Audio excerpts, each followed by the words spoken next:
It started on a quiet Friday evening. Laura had just returned home from work, exhausted, craving nothing more than the comfort of her apartment and a cup of tea. Her building was old, creaking floors, dim hallways, the kind of place where neighbors barely knew each other. But she liked it that way. It felt safe, familiar, predictable. She locked the door behind her, sighed, and hung her coat. The apartment was silent, as it always was. Except tonight, she thought she heard a faint scratching at the door. Pausing, she pressed her ear to it.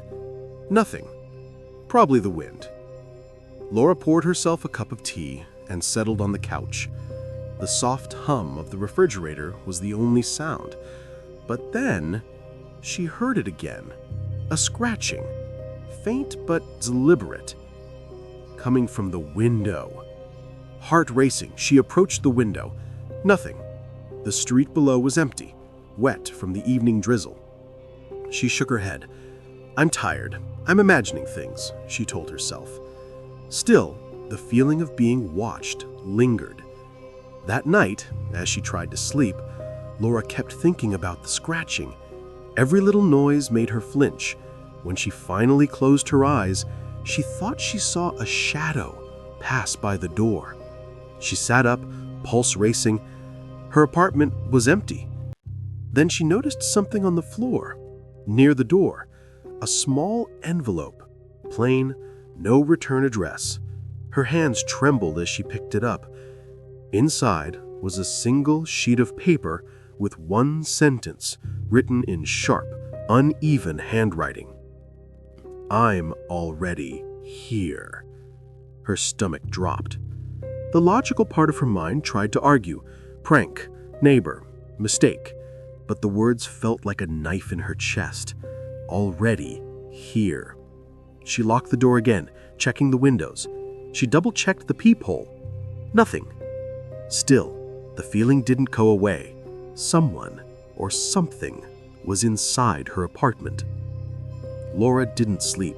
She stayed awake until the first light of dawn, listening to every creak, every hum, every whisper of the wind outside. When she finally dozed off, a noise woke her again. A slow, deliberate footstep on the hardwood floor outside her bedroom. She froze, heart pounding.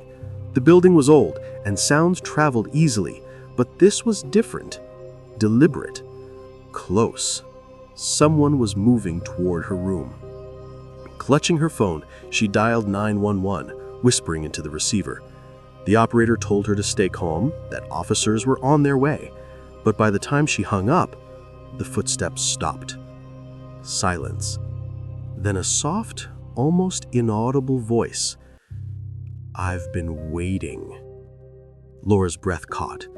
The door handle to her bedroom rattled lightly, as if someone was testing it. She pressed herself against the wall, trying not to cry, trying to make herself invisible. When the police arrived, there was no one. No forced entry, no signs of struggle. The envelope remained on the floor, untouched. Officers suggested it might be a prank, perhaps even a mentally unstable neighbor. Laura wanted to believe them, but the unease never left her. That night, she installed extra locks, cameras, anything that would make her feel safe.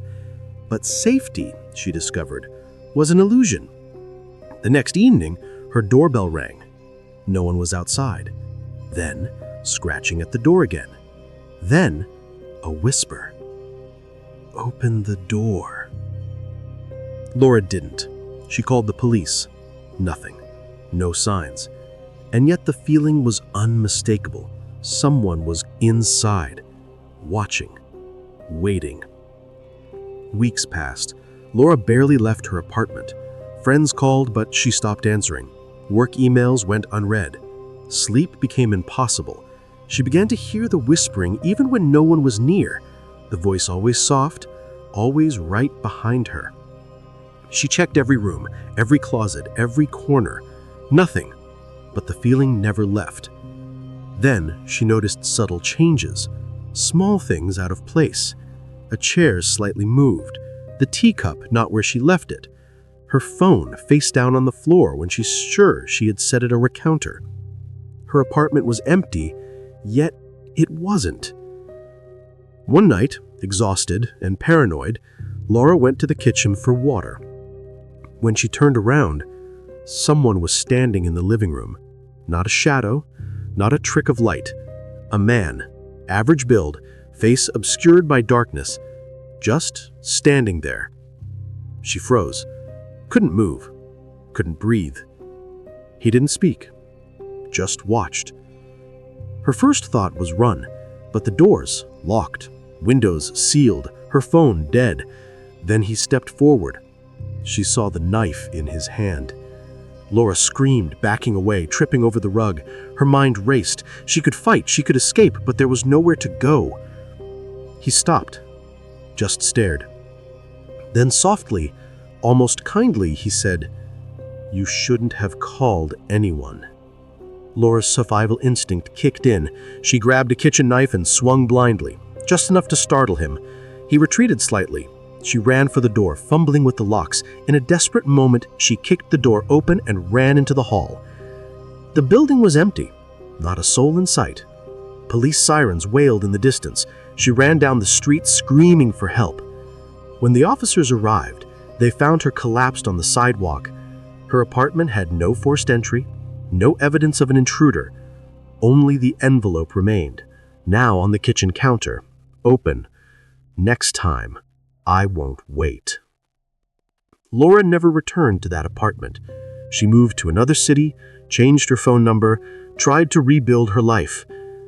But the feeling never left her, of being watched, of someone waiting, just out of sight. Sometimes, late at night, she wakes to the faint scratching at the door or a whisper in her ear. She knows deep down that somewhere, someone is still watching, waiting, patient. And she knows the truth. Some horrors don't come from ghosts or monsters. They come from people who are very, very real.